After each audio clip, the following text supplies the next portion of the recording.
So sometimes the most unsettling part of a tragedy isn't just what happened, it's what happened right before. A family dispute turns deadly now. I'm sure you heard the story. At the youth hockey game in Rhode Island, a father opened fire, lives are lost, the community shaken. And then, as investigators begin trying to piece this all together, something unexpected surfaces. Just 24 hours before the shooting, a heated social media reply. The day before, an exchange that at the time looked just like another argument in the endless churn of online arguments. But now people are asking, not accusing, not concluding, but asking. What was going on in those final hours? Was this simply a long, simmering domestic conflict that tragically boiled over, or does the intensity of today's digital battleground play a role in how unstable situations escalate? I'm going to walk you through what we know, what we don't, and why jumping to conclusions may be just as dangerous as ignoring the unfortunate patterns we're now seeing. And that's the story I'll bring you in just a few seconds.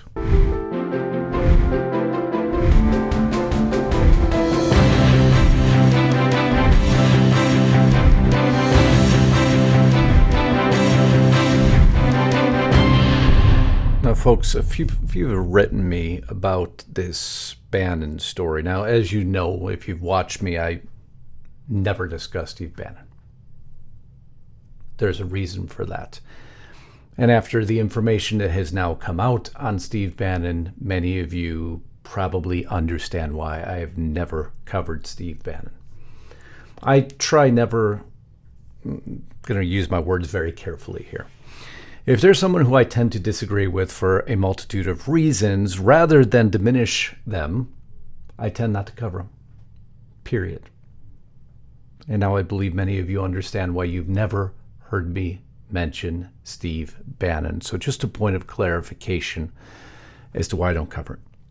There is, however, something that we should be discussing, and not today, another day, about an Epstein property in New Mexico. Do you know there's one property in particular the FBI refuses to discuss? Refuses to tell you what they found. And what's even stranger, that property, this Zorro property, Zorro Ranch, was sold to, businessman Don Huffines, a, pro-Trump millionaire, if you want to call him that.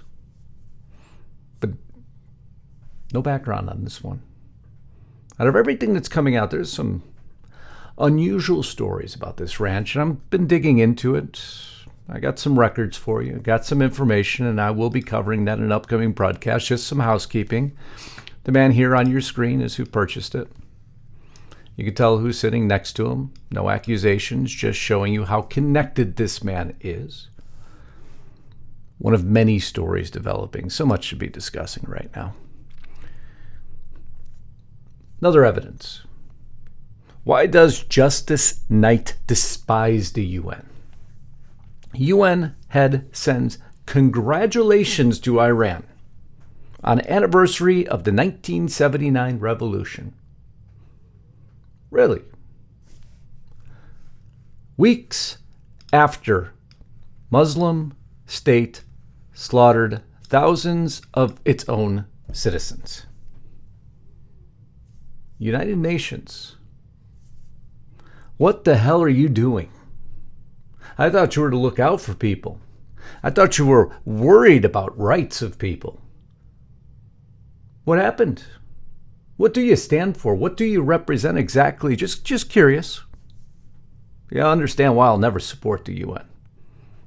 Nope. That tells you exactly why.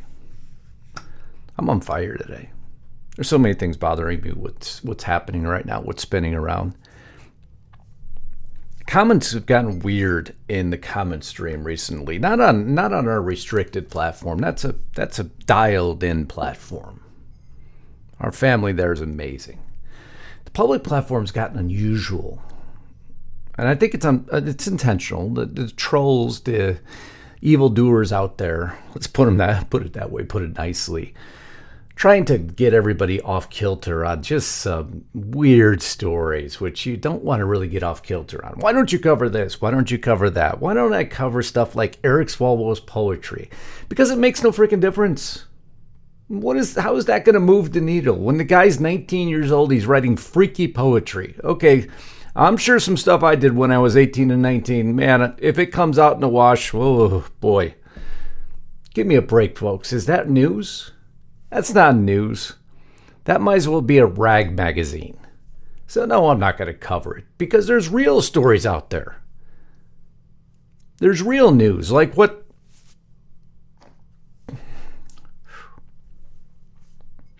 Something's got me off kilter, and you're going to see it in the next 2 or 3 days, and I'll explain why.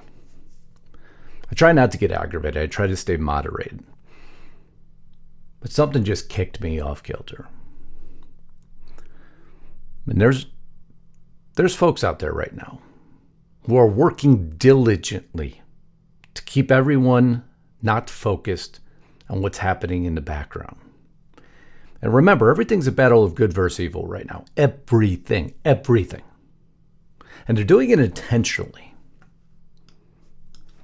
Now, this was an interesting story, just to give a little bit of levity, get a smile on our face. Gavin Newsom, in this interview here, well, listen to what Ted Cruz states. Very clear, Senator. That is Gavin Newsom comparing American law enforcement to Nazis. Yep. Which, by the way, is what Obama was doing, too. By the way, just like AOC and Whitmer, Newsom is apparently thoroughly historically illiterate. He said we've never seen National Guards federalized in the states. And everybody goes, well, Gavin Newsom goes crazy.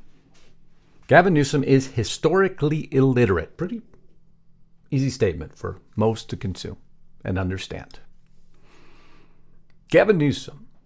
Ted Cruz calling a dyslexic person illiterate is a new low, even for him. He didn't call you illiterate. You kind of tried to call him out and called yourself out.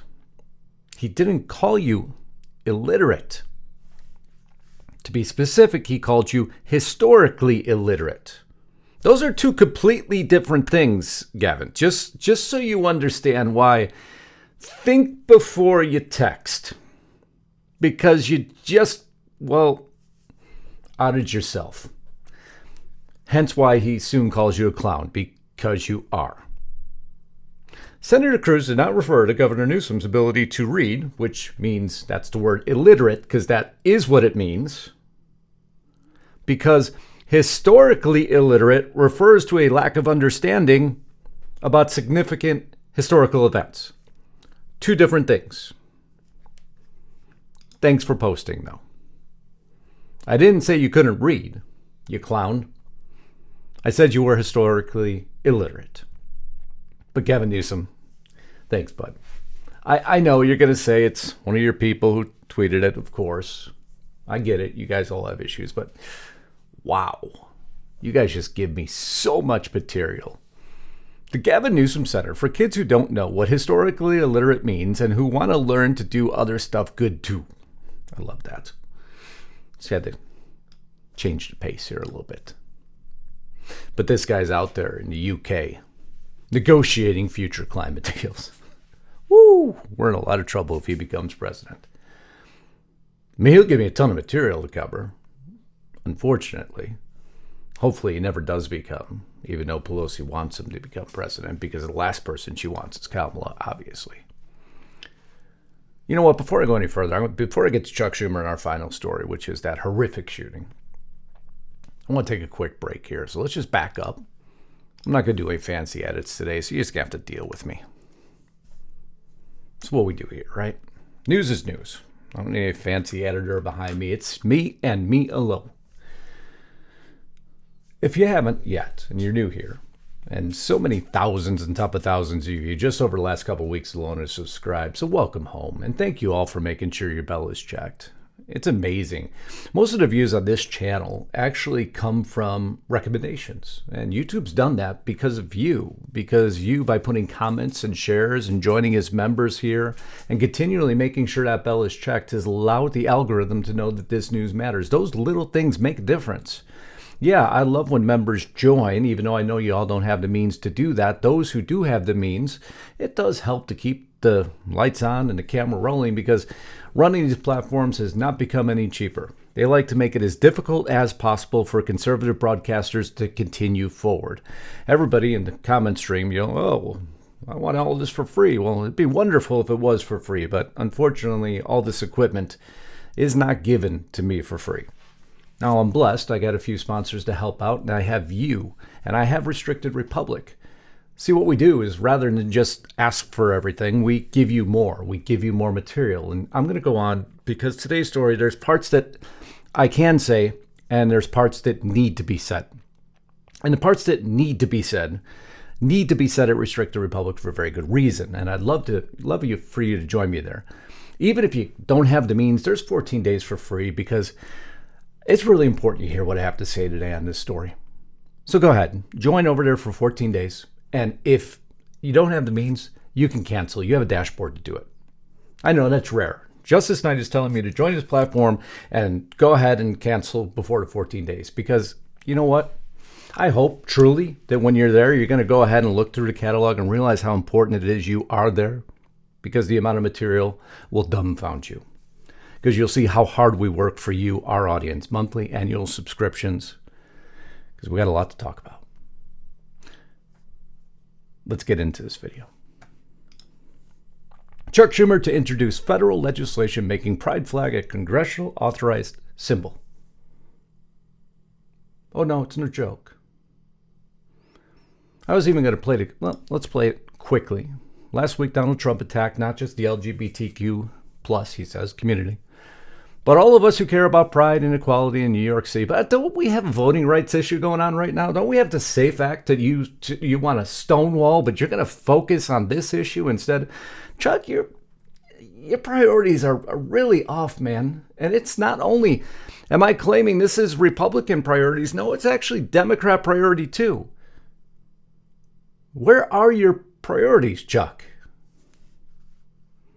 I guess I could just go to your clip, because this is where your priorities are. The Trump administration's removal of the Pride Rainbow flag from the Stonewall National Monument is a deeply outrageous action that must be reversed. It's an effing disgrace. Right. It's just awful.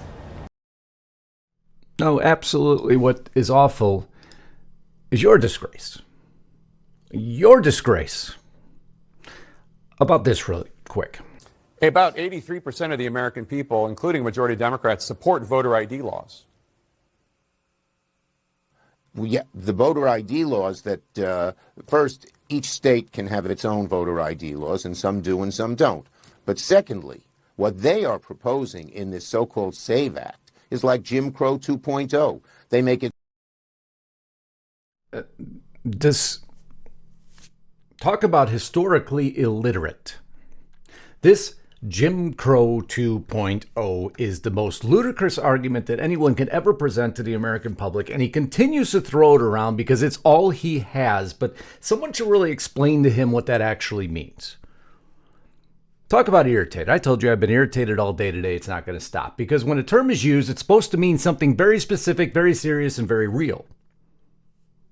When Chuck Schumer labels the Safeguard American Voters Eligibility Act, the SAVE Act, as Jim Crow 2.0, it deserves more than applause lines. It deserves scrutiny. And when you... I should have warned you all right when I started. Because when you actually look at that claim, it collapses under its own weight. Jim Crow laws weren't subtle, they weren't neutral, and they were not accidental. They were explicitly designed to exclude Black Americans from civic life through literacy tests selectively enforced, poll taxes aimed at the poor, grandfather clauses written with surgical racial intent, and intimidation backed by the force of the state. Race was the point. And he's comparing that to the SAVE Act. that requires, wait for it, proof of U.S. citizenship to register for federal elections. Period. That's it. No race, no ethnicity, no selective enforcement written into the law. Just a verification requirement tied to a constitutional qualification for damn voting. That distinction kind of matters, historically and legally, aka historically literate. Federal law already states that only U.S. citizens may vote in federal elections. The SAVE Act doesn't change who is allowed to vote. It addresses how eligibility is verified. Calling that Jim Crow stretches the term beyond recognition or even comprehension. Because if requiring documentation is segregation, then documentation for employment, air travel, Social Security, jury service would also qualify as discrimination, and no serious legal framework supports that claim anywhere in the natural known universe. This isn't about resurrecting a racist past. It's about a modern policy disagreement over access versus security. We could go back and forth over the opposition argument. That causes friction, elderly voters, low-income citizens, naturalized Americans who may not have immediate access to paperwork. It's okay. You can maybe call that a fair policy debate. But a fair debate is not the same thing as a civil rights indictment. Jim Crow was about denying rights based on race. The SAVE Act is about verifying citizenship. A requirement that applies equally regardless of race, ideology, or background. And here's where rhetoric becomes dangerous. When every election safeguard is framed as Jim Crow 2.0, the term loses its historical meaning. He's actually destroying the meaning of it. It stops being a warning and becomes a weapon, one used to shut down debate rather than win it. Nice job, Schumer. There's a difference between disagreeing with the law and rewriting history to oppose it. If critics believe the SAVE Act creates unnecessary barriers, then argue implementation, alternative safeguards, or accommodations, but you never have that. All you have is this ridiculous talking point of Jim Crow 2.0. Because when everything is labeled oppression, well, man, real oppression becomes a lot harder to identify. And that's the freaking irony that he actually is accomplishing by his ridiculous talking point of Jim Crow 2.0. But I digress, and we're going to move on. Just remember that. This is not Jim Crow 2.0. Let's go to the lead story.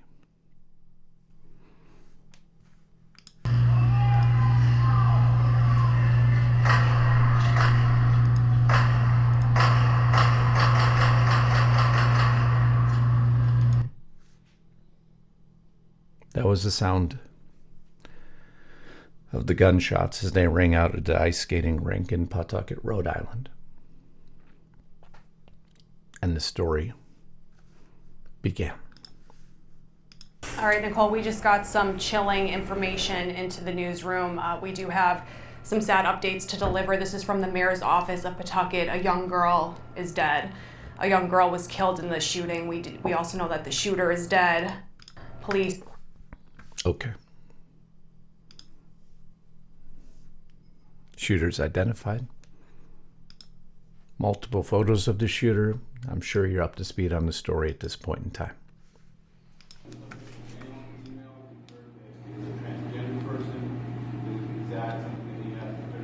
So what I can say right now that we have identified the person, the suspect, by a birth name. The birth name was Robert Dorgan.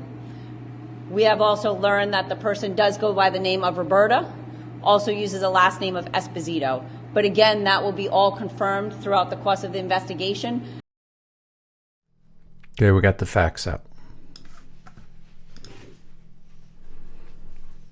Roberta, Robert Esposito, a.k.a. Robert Dorgan, the shooter. pulling more information out of the story. A lot of it now surrounding social media. A lot of it surrounding posts stating some trans people would defend their kids with their last breath. I'd fight for my kids with my last breath. That just happening on February 3rd of this year. On February 9th, 6 brats, tears of joy, nonstop, indiscernible. Day before, reposting an Alex Jones post, something on Epstein, irrelevant to the storyline. And then this response. Kevin Sorbo commenting on Representative McBride. Coming in, Roberta Dorgano. Keep bashing us, but do not wonder why we go berserk. Alex Jones stating, so creepy. Underneath, shut the blank up, Alex. Don't be so butthurt over somebody different. Alex's response. Roberta's response. Don't be so butthurt over somebody different, then wonder why trans people go effing berserk. This opens up a debate, doesn't it? This is what you're going to be hearing about. I'm just showing you the facts of where this was pulled from directly off social media. The daughter, alleged daughter, I believe this has been verified. Just want to be. She described that shooting suspect as her father. She came out of the police department behind me here in tears after presumably being interviewed by police. My father was a shooter. What happened? Shot my family. And he's dead now. What was the reasoning? Was there a family argument? He has mental health issues. So yes, she. Remember, there's always a family impact here. According to reports, this was a long-standing issue. Update, a source told the Bureau of Alcohol, Tobacco, and Firearms, told Fox News that the shooting stemmed from a domestic violence incident and turned into a murder-suicide. So now we got to have a little talk, don't we? Because people are going to take every angle on this. They will be upset, they will rage, they will spin, they will try to get clicks out of every angle they can. But we got to talk about something heartbreaking, in a lot of ways deeply disturbing. A family massacre that shattered a community in Pawtucket, Rhode Island. What happened at that hockey game wasn't random. It was domestic violence that exploded into public violence. And there was a strange and unsettling social media exchange from one day earlier that's now gone viral online that I want to explain to you, unpack it, and do it carefully, responsibly, and without fueling additional hateful narratives, and there will be plenty out there. So let's go through the facts. On February 16, 2026, during a high school hockey game in Pawtucket, a shooter opened fire on family members in the stands, killing at least 2 victims, critically injuring others before killing himself. Officials describing the incident as stemming from a targeted family dispute, police identifying the shooter as Robert K. Dorgan, also known as Roberta Esposito. There's your facts. You saw the chaos. Gunfire rang out. People ran for cover. Players fleeing the ice. Bystander reportedly intervened and helped stop the attack. Still to be verified. The victims were family members of the shooter. This was not a random mass shooting in a community at large, but domestic violence that erupted tragically in a public space. This is where context matters, right? A woman who identified herself as the shooter's daughter told reporters her father had mental health issues. I played the clip for you. That's why I'm very careful about what I present here. Facts. And he'd struggled with it for some time. Court records also show a history of family disputes over years. I just showed you those records. That background is more directly relevant to understanding why this tragedy unfolded than any single social media comment. The social media exchange everyone will be talking about was that account associated with the suspect and that reply to Alex Jones in particular the day before the shooting, challenging the original post tone and language from Kevin Sorbo. And that reply now shared widely online amid, of course, speculation. But here's a crucial point. There's no evidence that this social media interaction caused the shooting. Correlation is not causation. There's a reason for that saying. And it's dangerous and irresponsible to draw direct lines from an online comment to a real-world violence without clear proof, because everyone can get wrapped up in that. What is clear is that this was a family dispute that ended in a murder-suicide during a moment when many families were gathered for a happy event. The context of a domestic conflict and mental health is a known factor, not the social media exchange. But there is a deeper social thread here that is worth discussing.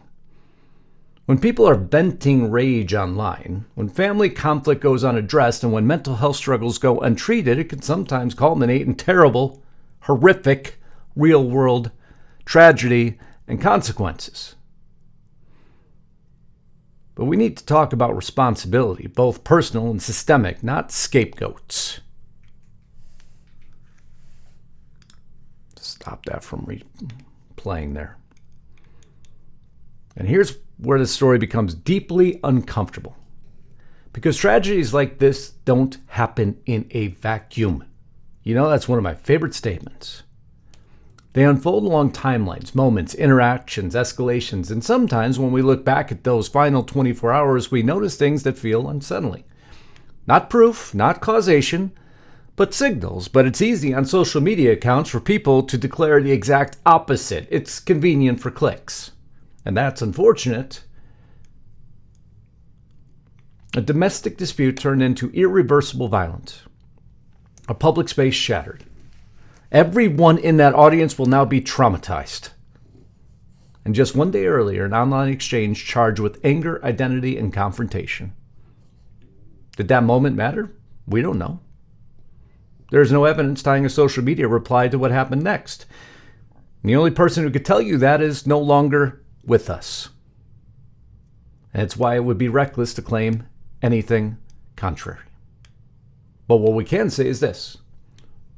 When volatility is already present emotionally, mentally, relationally, the atmosphere around a person could become combustible.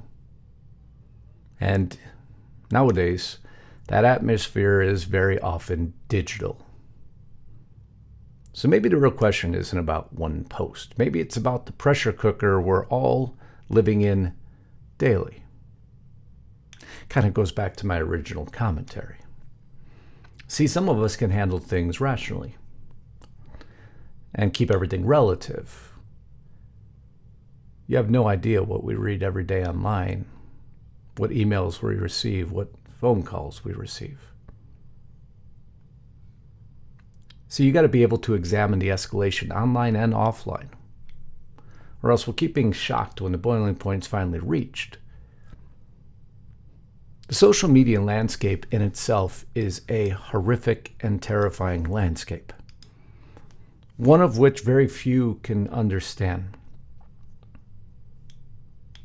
Unfortunately, some of us understand it very, very well. And so before people jump to conclusions, because another man who, if you notice, I don't speak about at all is Alex Jones. But yet I'm sitting here defending him.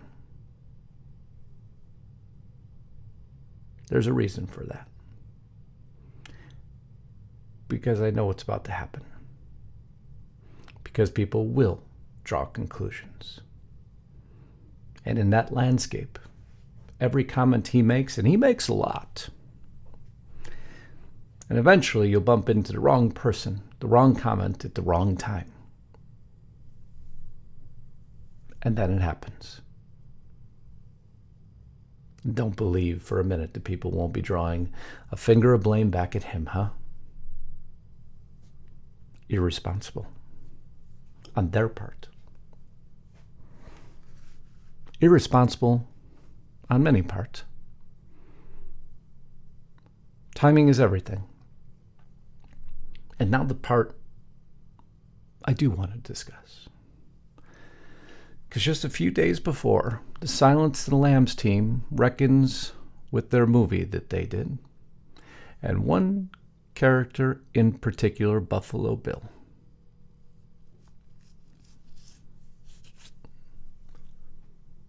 I want to have a discussion. I hope that if you haven't joined me at Restricted Republic, you'll take me up on my offer. Because we're going to take a little different tack down. And you'll join me there. If you're already there, my Restricted Republic family, you know what to do. Black and white version of the color tab. I'll see you in just a few minutes. I love you all. Until next time, Godspeed and God bless. Justus Knight. Signing out.